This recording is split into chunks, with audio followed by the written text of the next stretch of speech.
最中意種嘢，搬咗入禮賓府之後，仍然繼續呢個嗜好，既可以減壓，有收成就最開心。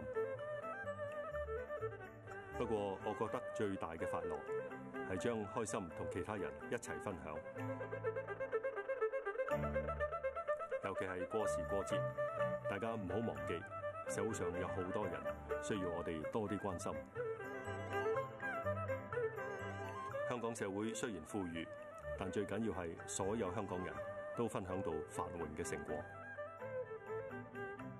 喺新嘅一年，我哋祝各位家庭和睦，事事如意，身體健康。